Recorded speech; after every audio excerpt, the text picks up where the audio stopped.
No sé si ustedes vieron, cuando Argentina sale campeón del mundo, se hizo muy famoso un clip muy chiquitito de un periodista que vive en España, periodista argentino, que decía que el fútbol cambió. No sé si lo vieron alguna vez. ¿Lo vieron? Que decía el fútbol cambió. ¿Sí? Que decía el doble 5 fuera. Ahora es, bueno, la evaluación de la paciente con endometriosis y dolor también cambió. También cambió. Y esto lo van a ver ahora. Algunos conceptos que les voy a ir tirando como frases que quiero que ustedes recuerden. Cuando una paciente se presenta a la consulta con dolor pelviano, lo primero que ustedes tienen que pensar es que tiene endometriosis. Y a partir de ahí arranca la consulta. Juan Carlos algo habló de algunos marcadores de inflamación y de algunos trabajos nuevos. Y yo les decía que esto cambió porque la neurobiología empezó en el 2000. Los trabajos de Posover son de principios del 2000, pero yo el primer curso que hice, contacto con él, fue en el 2015. Estamos hablando de 8 años. Y en estos 8 años hemos aprendido un montón de cosas para que nuestras pacientes estén bien. Y también estos trabajos de por qué duele la endometriosis. Y si empezamos a hablar de nocicepción, empezamos a hablar de inflamación, empezamos a hablar de inervación aberrante, conceptos que antes no los teníamos en cuenta. Por ejemplo, este trabajo también es muy reciente de por qué se genera una angiogénesis en una patología inflamatoria oxidativa como la endometriosis.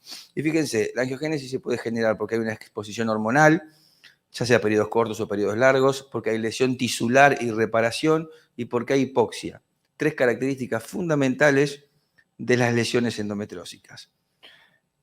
Vamos a ver mucho a lo largo de estos 3 días de lesiones, de cirugías y de patología benigna, pero terriblemente inflamatoria. Esto que yo les dije se traduce en un daño peritoneal, en una afectación de la cápsula de órganos internos, de paredes, vasos, órganos, músculos, y también en compresión nerviosa. Siempre que hay dolor, atrás de ese dolor hay alguna lesión o compresión nerviosa, y eso antes no le prestábamos ni la más mínima atención. De hecho, creo que hoy en día cuando uno cursa anatomía prácticamente no se habla de los nervios. El daño peritoneal en endometriosis es muy amplio, es muy frecuente, lo pueden ver ahí en las imágenes. También afecta a los distintos órganos. Fíjense lo que es esta enfermedad, que es la enfermedad del diablo, porque fíjense, puede tener una lesión en la pared, una lesión en el intestino, una lesión en el útero, puede tener lesiones en cualquier parte del cuerpo. Y puede haber lesiones profundas, que son las que más dolor y compromiso nervioso incluyen. Fíjense, lesiones ureterales, lesiones de fondo de saco de Douglas, de uterosacro, de vagina. Fíjense la lesión de abajo, que es una lesión de un nódulo que está comprimiendo. Ese fue mi primer nódulo que comprimía el nervio hipogástrico que operé. La verdad que no tenía ni idea de lo que estaba operando. Hicimos lo que pudimos. Y fíjense la base de todo esto, que es la inflamación y la inervación aberrante. Fíjense esa lesión, ese implante a nivel de la cúpula diafragmática. Fíjense, tiene una lesión, el centro es una lesión blanquecina, podemos decir hasta inactiva. Después tiene una lesión, tiene un tinte negruzco, una lesión intermedia, y tiene algo de lesión roja activa, pero uno podría decir que es una lesión más bien inactiva. Ahora fíjense la cantidad de vasos que llegan a esa lesión. ¿Sí? Entonces, esto multiplíquenlo en pacientes por 100 o 200 de este tipo de lesiones. Nosotros utilizamos básicamente para diagnosticar la endometriosis 5 pasos, por lo menos es lo que hago yo. Historia clínica y examen físico cada vez más importante al nivel de un estudio de imágenes, al nivel, y yo le diría que para mí hasta más importante que un estudio de imágenes. Ecografía transvaginal y la resonancia, que nos va a ayudar en lugares donde el tacto vaginal y el examen a veces no puede llegar. Y por supuesto la laparoscopía, que va a ser para confirmar el diagnóstico y realizar el tratamiento. En este péndulo de 5 opciones vamos a ir moviéndonos para tomar la mejor conducta, para tratarlas primero con tratamiento médico, después ver si la paciente quiere quedar embarazada o no, ver si consulta por dolor o no. Y en este círculo vamos a ir dando vueltas tratando de que de minimizar las intervenciones quirúrgicas y prolongar el tratamiento médico. Otro mensaje de la Sociedad Argentina de Endometriosis: escuchar y revisar a nuestros pacientes es clave para el diagnóstico. ¿Cuántos disparadores de dolor cree que puede haber en endometriosis? Y meto en juego otro concepto que son los disparadores de dolor, que me van a escuchar decirlo mucho. ¿Cuántos disparadores creen que puede haber? Miren, a grandes rasgos, ahí yo hice una lista, donde puede haber todo tipo de lesiones, vamos a tener 22, de movida nomás 22. Si tenemos en cuenta que a todas esas lesiones anatómicas le podemos sumar el cansancio, la ansiedad, la falta de sueño, la depresión y otros trastornos de alimentación, cefalea, fibromialgia, vamos a llegar que la paciente puede tener 33 disparadores de dolor. Por supuesto que no todas las pacientes van a tener 33 disparadores de dolor porque si no andaría arrastrándose por el piso, pero sí va a tener más de uno.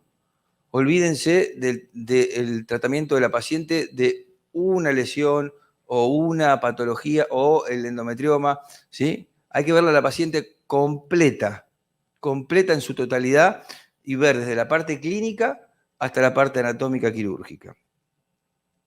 Fíjense las lesiones que pueden ver, muchísimas. Y acá llegamos a donde de a poco vamos a ir metiéndonos, que es en cómo revisamos y cómo evaluamos nuestra paciente. ¿Para qué? Para ver qué tipo de lesión y qué tipo de dolor tiene. Porque si yo le trato el dolor de manera errónea, esa paciente va a venir a la consulta con dolor. O va a ser esa paciente que le dicen, me operaron y llegué igual. ¿Está bien? Acá nace todo. Acá está el origen de la inervación de la pelvis. ¿Sí? Esto es anatomía, pero es la realidad. Nosotros tenemos en nuestra pelvis un sistema simpático y un sistema parasimpático. El sistema simpático proviene del plexo hipogástrico superior, que lo van a ver en la parte de arriba, y se continúa con el nervio hipogástrico. Y el sistema parasimpático nace en las raíces sacras, que lo pueden ver abajo, y se continúa con lo que se llaman nervios esplácnicos. ¿Tengo un puntero acá? Sí. Ahí está. Ese nervio hipogástrico con esas raíces de nervios esplácnicos se van a unir y van a formar el plexo hipogástrico inferior. Por ahí pierde un poco de calidad la imagen porque está salida de... Por ahí si hubiese sido directo se veía un poquitito mejor. Pero ahí van a ver cómo traccionamos el plexo hipogástrico inferior, ahí, y cómo se mueve todo la red nerviosa de la pelvis.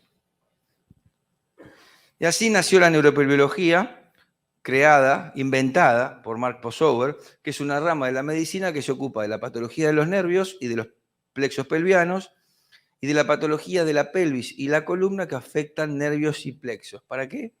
Para mejorar funciones motoras y sensitivas debidas a dicha alteración a través de un diagnóstico clínico y procedimientos laparoscópicos. Tiene 3 indicaciones, que es la preservación de nervios en la patología pelviana, lo que conocemos como el nerve sparring, el diagnóstico y el tratamiento de los síndromes de dolor pelviano crónico y la patología propiamente de los nervios pelvianos, como pueden ser, por ejemplo, paraplejías.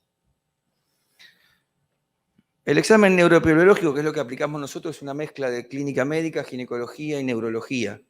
Hacemos mucha semiología del dolor, revisamos mucho a nuestras pacientes. Tenemos que identificar si la paciente lo que tiene es un dolor visceral, que es el clásico de la endometriosis, o es un dolor somático, que es un dolor, por ejemplo, una neuralgia del pudendo, para que ustedes entiendan las diferencias. Utilizamos bloqueos anestésicos diagnósticos, a veces utilizamos bloqueos terapéuticos y trabajamos viendo básicamente dónde le duele a nuestra paciente. Entonces, muy importante las manifestaciones clínicas clásicas que le van a dar el dolor visceral a nuestra paciente, ese que le duele todo, que uno le dice, ¿dónde te duele? Y le duele todo. Por supuesto que van a tener trastornos digestivos, urinarios, pero también le vamos a agregar otros síntomas que la paciente, cuando yo se los nombre, usted va a decir, sí, yo tenía una paciente que le dolía, que es el dolor en el sacro, la sacralgia, el dolor en la raíz de los miembros inferiores, el dolor neuropático, como si fuese una corriente de electricidad en alguna parte del cuerpo, el dolor con incapacidad funcional, la paciente te dice, mira, no estoy caminando bien, no puedo. Ciatalgia, que muchas veces las tratan como si fuese una hernia de disco y en verdad lo que tiene es una compresión del nervio ciático, y cualquier otro dolor sin explicación. Entonces, vamos a tener 2 tipos de dolores, que es el dolor visceral, que es el clásico, que está mediado por el nervio hipogástrico o por el plexo hipogástrico, y después puede existir un dolor somático, que es el que más dolor de cabeza nos va a tratar, porque si no pensamos en que existe ese tipo de dolor con compresión de nervios, nunca lo vamos a poder solucionar. Y después el dolor neuropático. El dolor neuropático es el dolor que persiste más allá de la curación de la enfermedad o del trauma. Es decir, yo tuve un parto traumático y quedo con una neuralgia del pudendo luego de que yo tuve el parto. Ese dolor aberrante que queda es el famoso dolor neuropático. Bueno, utilizamos ecografía, como dijimos, resonancia. Es muy importante hoy en día la ecografía transvaginal dinámica, donde se ve, por ejemplo, como pueden ver ahí en la correlación, cuando, por ejemplo, tenemos el bloqueo posterior del fondo de saco de Douglas con un nódulo y lo que se llama el sliding, que es el deslizamiento de las asas, que puede ser anterior o posterior, negativo o positivo. Ahí tienen otro ejemplo. Fíjense cómo la lesión no se mueve, a pesar de que la ecografista intenta moverla. La resonancia nos va a ayudar ¿para qué? Básicamente para evaluar el tabique recto vaginal y las lesiones que no llegamos con el tracto vaginal. Yo tracto rectal ya dejé de hacer hace años en las pacientes y nosotros la resonancia nos va a decir a qué altura del ano está la lesión, cuánto mide, cuánto involucra la superficie, para que nosotros después planeemos nuestra táctica quirúrgica, sobre todo respecto a la cirugía vaginal. Recuerden que las pacientes van a ser pacientes complejas, con múltiples disparadores de dolor, con sensibilización central, que es otro concepto que les quiero refrescar, con superposición de condiciones de dolor crónico y con puntos gatillo, más allá de que pueden haber sido estudiadas y operadas muchas veces con resultados fallidos. Respecto a la laparoscopía, es el gold standard, pero para el diagnóstico y tratamiento. Ya no hacemos más laparoscopías para diagnóstico, para decirle a la paciente, sí, tiene endometriosis, listo. ¿Qué hizo? No, bueno, tiene endometriosis, ya tiene una biopsia que tiene endometriosis. Es decir, si yo no soluciono los problemas de la paciente, no sirve.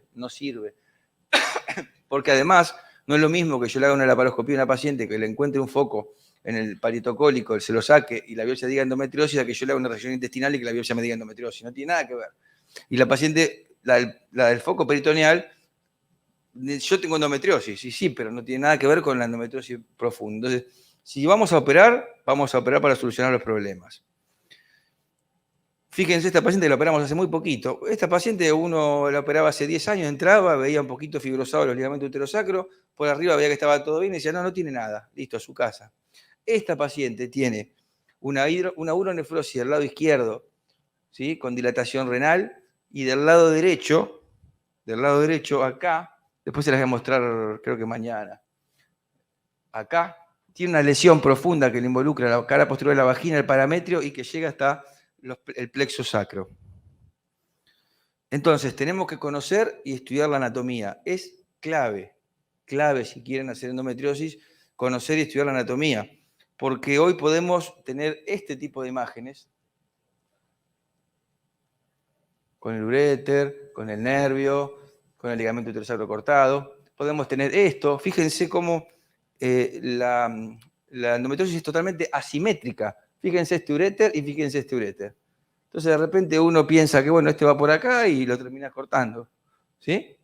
Y bueno, y estas son imágenes mucho más profundas de raíces sacras. Algunos gestos que debemos saber sí o sí si queremos saber endometriosis es la ureterolisis hasta la entrada en la vejiga tipo una histerectomía radical. Entonces fíjense cómo se fue complejizando. Tenemos que saber de dolor, tenemos que saber de neurología, tenemos que saber revisar a un paciente, que es muy difícil, y después cuando vamos a operar, tenemos que saber operar. Yo habitualmente utilizo bisturí armónico, 3 vías en ambas fosas ilíacas y en hipogastrio. Y este gesto es un gesto clásico si ustedes quieren operar endometriosis. El segundo gesto que tenemos que saber es el conocer dónde está el plexo hipogástrico y el nervio hipogástrico. ¿Por qué? Porque nosotros vamos a empezar a operar de lateral a medial. Entonces nosotros tenemos que identificar el ligamento infundíbulo pélvico, el uréter, después el nervio hipogástrico. ¿Para qué? Para poder llegar al ligamento uterosacro, cortarlo si es necesario y acceder al tabique recto vaginal. No lo hacemos de caprichoso nada más. Lo hacemos para hacer preservación nerviosa y evitar complicaciones en la cirugía. Cuando nosotros separamos y tiramos el tejido hacia la izquierda, podemos ir a la derecha a cortar sin problema. El tratamiento del tabique recto vaginal es otra cosa fundamental porque es tal vez donde más receptores de dolor hay. Si nosotros no solucionamos el tabique recto vaginal, nuestra paciente va a seguir con dolor. Fíjense cómo de esto, donde apenas se ve la vagina, y el recto, terminamos en esto, con un nódulo en vagina, liberando y haciendo una resección, una doble discoidea para solucionar el problema de la paciente. El ligamento uterosacro es otro gesto, sería de afuera hacia adentro, lo último que nos quedaría. A veces hay nódulo en vagina, como ven en las fotos al lado, y necesitamos solucionarlo para poder acceder, por último, al tabique rectovaginal. El concepto de sensibilización central cada vez le damos más importancia, y básicamente son las pacientes que peor andan, la que más le duele, la que más analgésico necesitan, y las que ustedes muchas veces dicen, esta está completamente loca. Bueno, esas pacientes son las que tienen sensibilización central, que es una respuesta exagerada al dolor, fíjense todo lo que pasa en la paciente, y la paciente tiene una hipersensibilidad al dolor con un circuito constante de transmisión de dolor. Entonces ahí tenemos que desensibilizar y eso lo hacemos con medicación. También debemos manejar el tratamiento médico, también debemos manejar el dolor, y tener una visión amplia e integradora de la paciente, ¿sí? Entonces, hay que ser sinceros, si el cuadro me supera, hay que pensar en diagnósticos diferenciales, hay que hacer interconsultas, estudios complementarios. Segunda opinión, hoy hay gente muy entrenada, entonces le puedo decir, la ves y me decís qué te parece. No hay que apurarse, no repitan cirugía, porque la cirugía si no curó en una, dos, porque a veces puede quedar con alguna cosa, tienen que pensar en otro diagnóstico. Y también tener una visión integradora, porque ahora la nutrición, la acupuntura, el yoga, la actividad física y todo tiene su lugar. Algo muy importante es tener equipo que esté identificado con la idea. No es para cualquier médico ni para cualquier equipo la paciente con endometriosis, ¿sí? Es una paciente con mucha demanda, que a veces consulta a la guardia constantemente, que el lugar donde la atienden tiene que estar compenetrado con el médico que maneja esto. Hay que creer en lo que uno hace, tiene que estar entrenado en cirugía, entrenado en dolor, tener un anestesiólogo competente, que no se asuste si la paciente se pone en 45 grados en un tren de Lemberg, tener un coloproctólogo competente que acepte que hoy existe una cirugía llamada resección discoidea, que tiene muchos mejores resultados y menos morbilidad que resecar una parte del intestino enorme, una institución, un tratamiento personalizado y, como les decía, un sistema de sostén de la paciente. Y por último, mostrarle un trabajo que estamos por publicar. Son nuestras últimas 55 pacientes con un año de seguimiento, con un dolor previo de 8.18 y un dolor posoperatorio de 1.8, aplicando esta sistemática. Hay pocos trabajos con evidencia en endometriosis porque es muy difícil juntar casos y que sean de las mismas características. Nosotros trabajamos mucho en dolor con resultados pre y postoperatorios. Nuestros trabajos básicamente están destinados a eso, a poner un poco de evidencia en si la intervención que estamos realizando tiene buen resultado o no. Bueno, como primera charla quería darle estos conceptos y muchas gracias por la invitación nuevamente.